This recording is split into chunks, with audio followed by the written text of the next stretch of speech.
Mes amis, bonjour. On va parler sur l'électricité, qui est mon domaine aussi. Alors ce chapitre, je vais le diviser en 3 leçons pour vous donner avec une amplance le résumé de l'électricité. Je débute. Le mot l'électricité.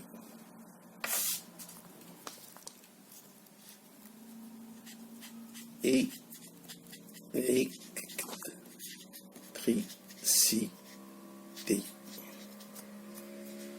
Grand A. L'électricité est un phénomène physique dû aux différences charges électriques de la matière se manifestant par une énergie. L'électricité désigne également la branche de la physique qui étudie les phénomènes électriques et leurs applications pour les scientifiques. L'électricité est très liée au magnétisme. Ils ont donc créé une distance, l'électromagnétisme, qui regroupe l'étude des phénomènes électriques et magnétiques. Donc, c'est au cours du 19e siècle que les propriétés de l'électricité ont commencé à être comprises du point de vue de la maîtrise, a permis l'événement de la seconde révolution industrielle. À notre époque, c'est-à-dire aujourd'hui, l'énergie électrique est en présence dans les pays développés à partir de différentes sources d'énergie, hydraulique, thermique, nucléaire, etc. Tout cela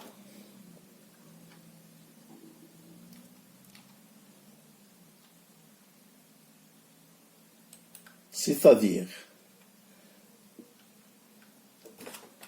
je vais passer à la nature de l'électricité.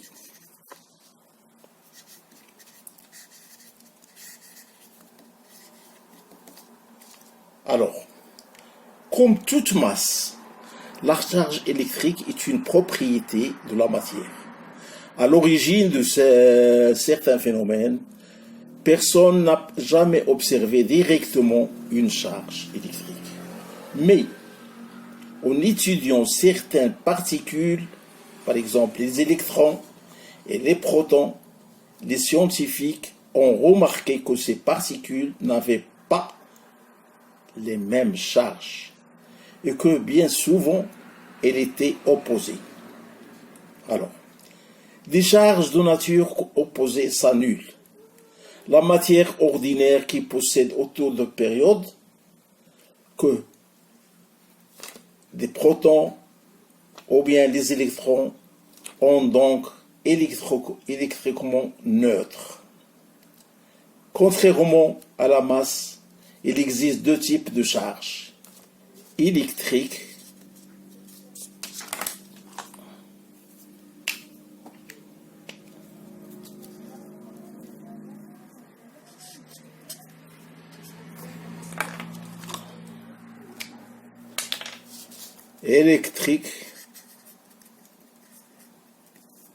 ok.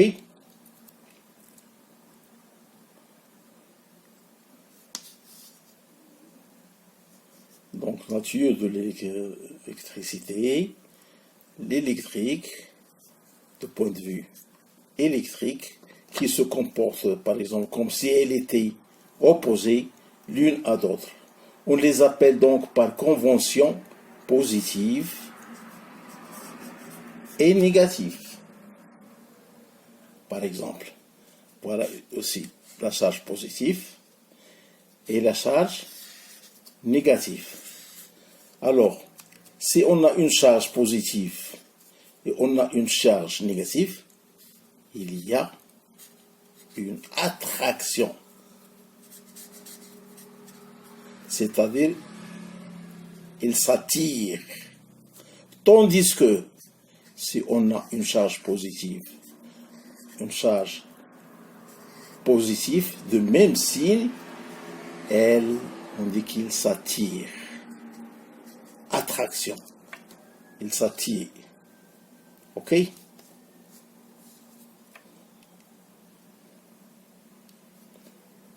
Je m'excuse. Si on a une charge positive, répulsion. Répulsion. Il se répulse. Il s'attire. Ça, c'est répulsif. Répulsif. Il s'écarte. Ok? Alors, c'est le moment des charges électriques dans la matière qui est à l'origine de l'électricité. Prenons par exemple la Lune, la Terre, le Soleil. C'est à cause des charges, il y a des mouvements, il y a plusieurs choses à expliquer là-dessus. On passe à l'électricité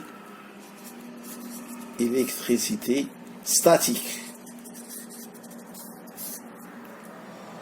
Les atomes qui composent la matière sont faits d'électrons chargés négativement, qui se déplacent autour d'un noyau composé de neutrons, électriquement neutres, et de protons chargés positivement. Le nombre d'électrons est à l'état égal au nombre de protons.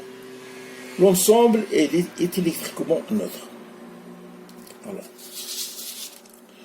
Quand on note certains matériaux, entre eux, les électrons superficie des atomes de l'un sont arrangés à récupérer par les atomes de l'autre. Prenons un exemple. Une tige de verre frottée sur un tissu. Voilà par exemple une tige qu'on frotte et il y a des charges et des charges. Ok? L'ensemble des électriquement neutres. Comme j'ai dit, quand on frotte certains matériaux, entre eux, les électrons superficient des atomes de l'un sont arrachés et récupérés par des atomes de l'autre. Par exemple, comme j'ai dit, une tige de verre frottée sur un tissu de soie se charge positivement, car ces atomes perdent des électrons au bénéfice de la soie. Si on frotte un ballon de baudruche, par exemple, sur des cheveux secs, on le charge négativement, car il capte les électrons aux cheveux. Ok?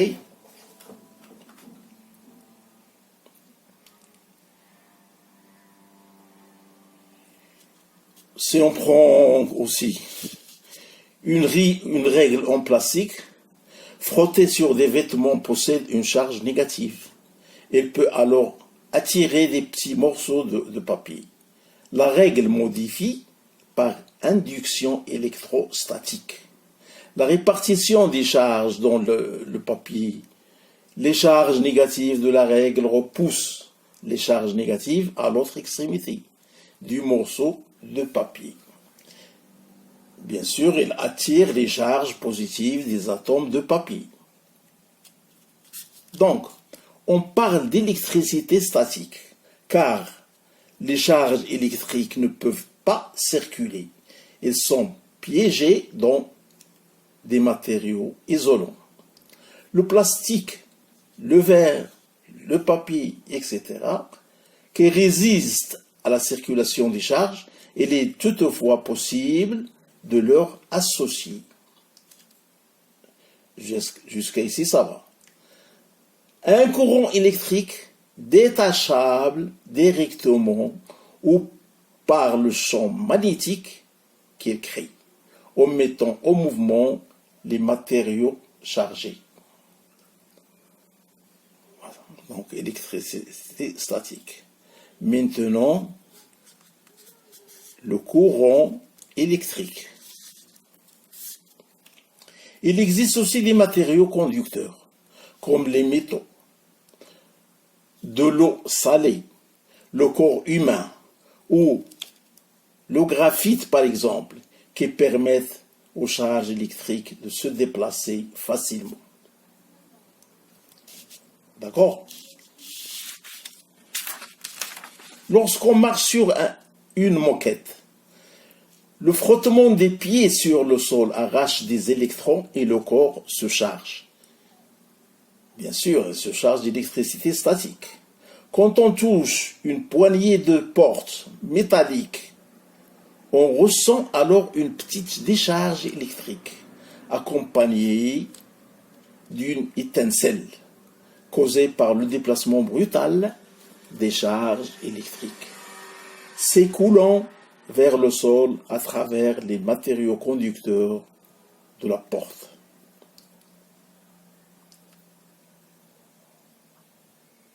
Ok? Cet écoulement est dû au fait qu'il y avait plus de charge dans le corps que dans le sol, c'est-à-dire une décharge à travers le sol.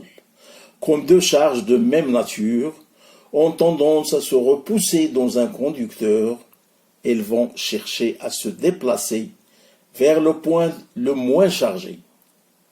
Cette différence de charge entre le corps et le sol est appelée une différence de potentiel, DDP.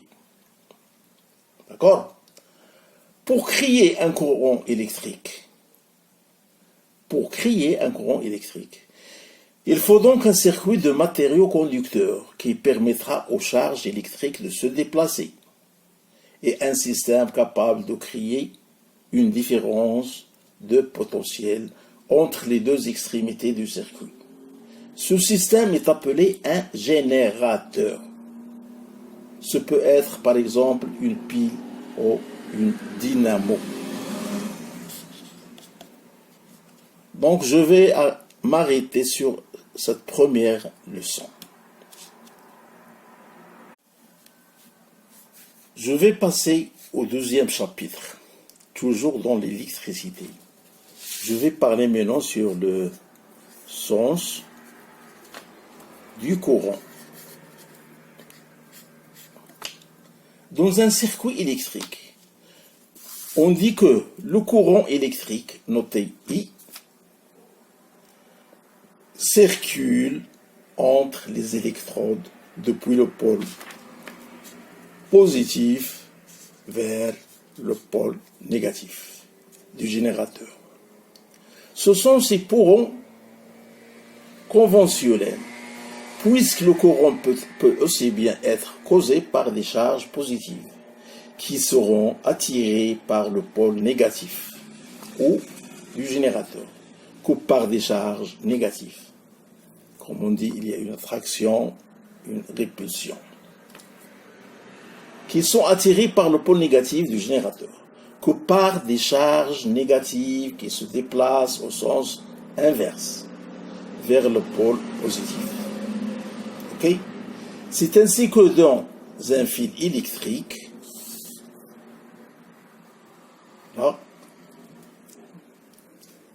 qu'est-ce qu'il y aura? Les charges positives, les noyaux des atomes, restent fixes dans la structure du métal. C'est-à-dire au cuivre, et ainsi de suite. D'accord? Ils ne peuvent pas consulter aucun courant électrique. Le courant électrique, dans ce cas-là, est un métal et créé uniquement par le déplacement des charges négatives. Les électrons libres vers le pôle positif du générateur, c'est un courant électronique. Dans ce cas-là, cependant, on utilise toujours le sens conventionnel du courant institué avant de la découverte. D'accord? On parle du courant continu. On parle du courant continu quand le sens reste constant et le courant alternatif quand il change périodiquement. Et continu et alternatif. Donc en alternative, quand il change périodiquement, la fréquence d'un courant alternatif est le nombre de périodes par seconde. Il s'exprime en Hertz, la fréquence. Par exemple, en Afrique, on a 50 Hertz. En Europe, 60 Hertz. OK? En Europe et en Amérique aussi. Donc, on passe à l'analogie hydraulique.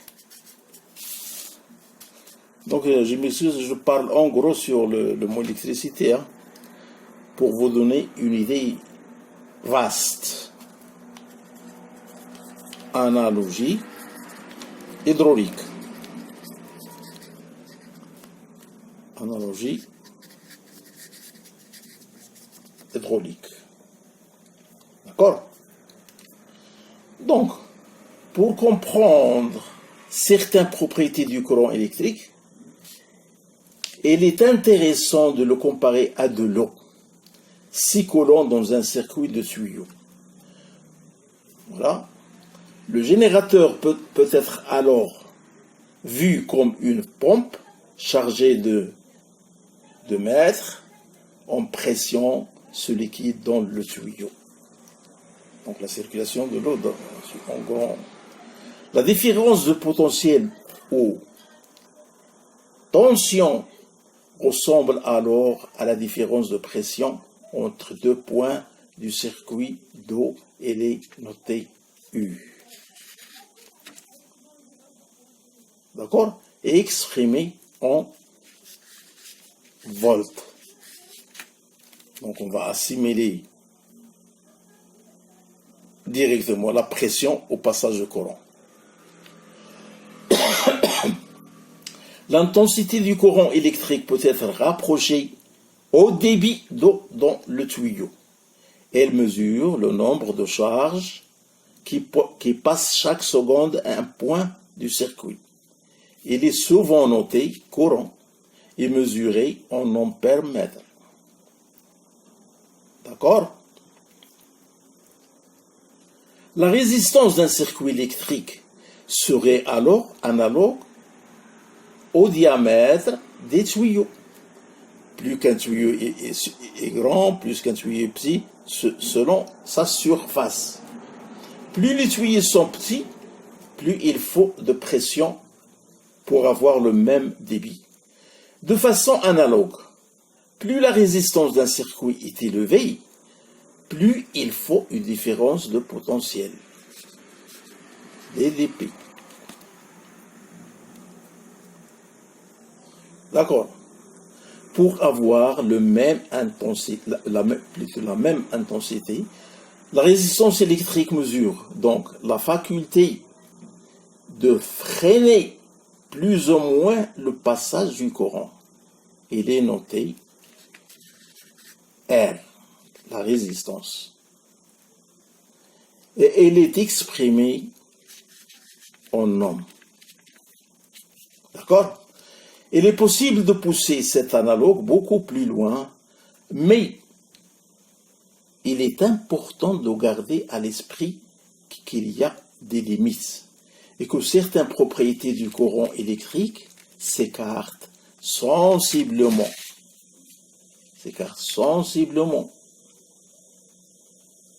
D'accord?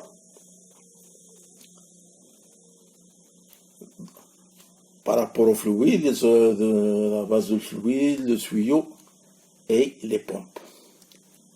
Donc, les fluides, on parle des fluides, pompes, etc. Donc, je vais vous donner une petite histoire de l'électricité.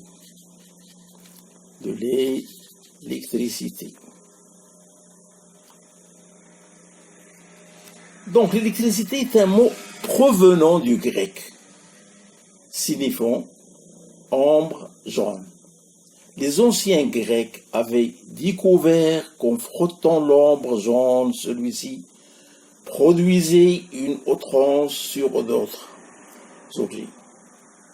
Et parfois des étincelles, c'est-à-dire l'attraction des deux corps ou bien si on frotte de pierre, il y a des étincelles.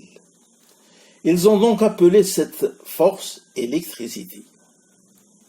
Je peux vous donner aussi qu'en 1977, les savants inventent la pile électrique. Et en 1868, la première dynamo était inventée dans ce temps-là. En 1879, on entend du savant Thomas Edison présent sa première ampoule électrique à incandescence. Une centrale hydraulique de 7 kW est constituée la même année à Saint-Louis et conçue dans la Creuse entre les cascades de Jarreau, lieu de production de la ville de Bourg-Nazef. Alors, je passe à la production et d'électricité. Alors, l'électricité représente environ un tiers de l'énergie consommée dans le monde d'électrotechnique. Et la science des applications domestiques et industrielles, c'est-à-dire production, transformation, transport, distribution et utilisation de l'électricité.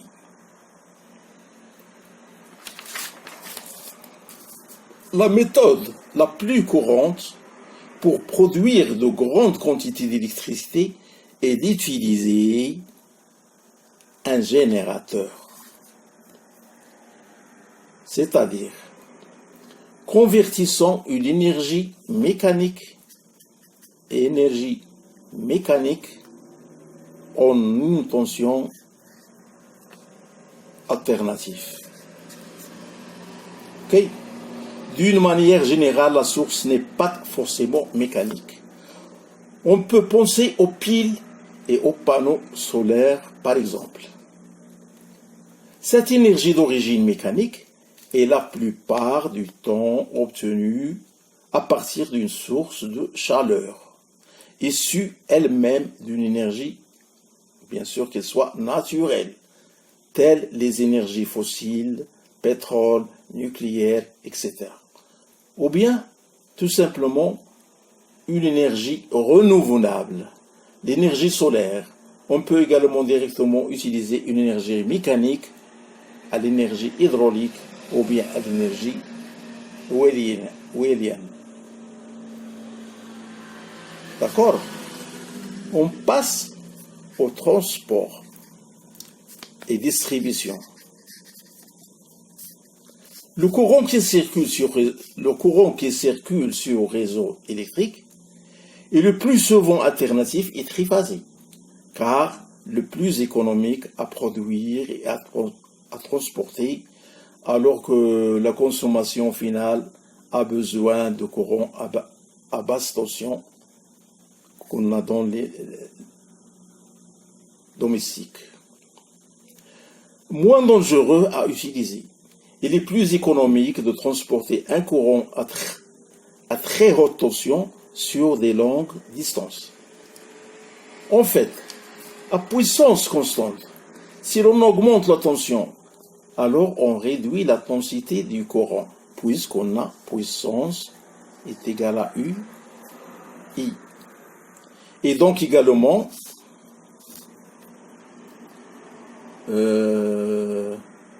les pertes par effet Joule ou pertes thermiques, je peux mettre puissance thermique est égale à R, I fois au carré. R fois E au carré. D'accord? Mais aussi l'effet peau d'orange, la peau d'orange par exemple, qui limite la circulation des forts courants à la surface extérieure des conducteurs. D'accord? Je m'arrête ici pour vous donner le troisième chapitre sur l'électricité. Alors bonjour mes amis, je passe à la conversion,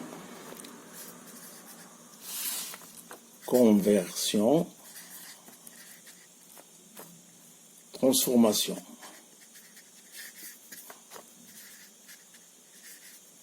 C'est-à-dire au troisième chapitre sur l'électricité. Alors ici, si vous voulez, les tensions électriques peuvent être transformées en conversion. En règle générale, pour les grosses puissances, les tensions sont alternatives et passent par des transformateurs pour convertir le courant en flux magnétique lui-même. Ce flux il est converti à nouveau en courant grâce à des bobines. Ce principe permet de changer le niveau de tension tout en conservant la fréquence. Et une isolation galvanique entre le réseau primaire et le secondaire. Je vais parler sur les transformateurs. Des transformateurs. Pour les puissances le permettant technologiquement, on utilise des conversions à semi-conducteurs. Donc on fait appel aux transistors et aux thyristors qu'on a déjà vus. Des redresseurs pour convertir une tension alternative en tension continue. Alternative en tension continue. Cela, on fait appel aux diodes, redresseurs, thyristors, etc. On l'a déjà exploité dans les leçons précédentes. Les convertisseurs permettant la conversion directe de tension continue en tension continue par découpage à haute fréquence. Donc, on passe au stockage. Stockage de notre énergie pour l'électricité transportée et distribuée au moyen de conducteurs. Il est nécessaire d'équilibrer à tout moment la production et la consommation. Les centrales thermiques, ou bien de gaz, ou bien pétrole, ou bien de charbon, sont généralement utilisées pour répondre à des pics de demande. On utilise aussi des stations de pompage. Ici, on fait appel aux turbines entre deux retenues d'eau. Pendant les heures creuses, l'eau est pompée vers le bassin supérieur et pendant les heures de pointe, l'eau passe dans une turbine. Avec le passage, elle fait tourner les alettes de la turbine qui produit un point d'électricité sur le réseau. Ok? Il est aussi possible de stocker l'électricité à petite échelle au moyen de batteries, d'accumulateurs, de condensateurs ou de bobines d'inductance. Les batteries d'accumulation sont très répandues pour l'utilisation des équipements et systèmes autonomes fixés au mobile. D'accord? Les condensateurs sont utilisés depuis longtemps en électricité et électronique. Mais il est apparu récemment les supercondensateurs permettant de disposer de plus de puissance instantanée qu'avec des batteries d'accumulateurs classiques de taille plus grande. Mais pendant de temps très court, une utilisation possible peut trouver sa place dans la traction électrique, telle que automobile pour les phases transitoires d'accélération, d'autant plus que la recharge des condensateurs est presque instantanée. Donc, le stockage de l'énergie électrique donne des selfs ou bien des bobines d'inductance n'offre d'intérêt qu'avec des matériaux apparents conducteurs, ce qui est encore que du domaine expérimental en matériaux de stockage. On passe par exemple les métiers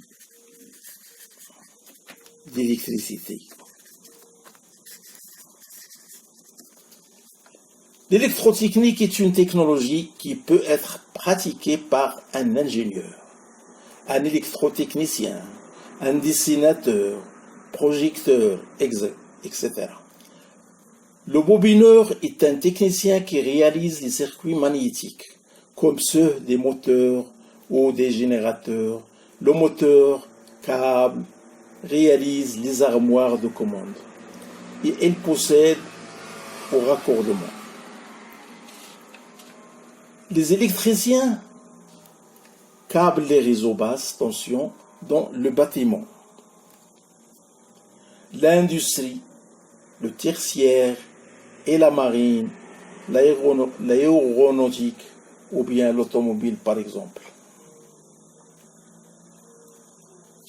Il y a aussi l'utilisation de l'électricité.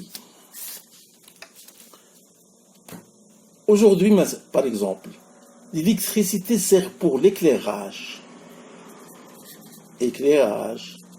chauffage, climatisation. Il fait tourner les moteurs électriques qui font avancer les trains ou fonctionner les appareils ménagers. Il fait fonctionner les appareils électroniques. Quoi aussi? Le téléphone, la radiodiffusion, la télévision, la sonorisation, l'informatique des atomes, les automates programmables, les communications numériques, Internet, réseau ont besoin d'électricité. Tout ça. Ça, c'est l'utilisation. Tandis que le réseau domestique.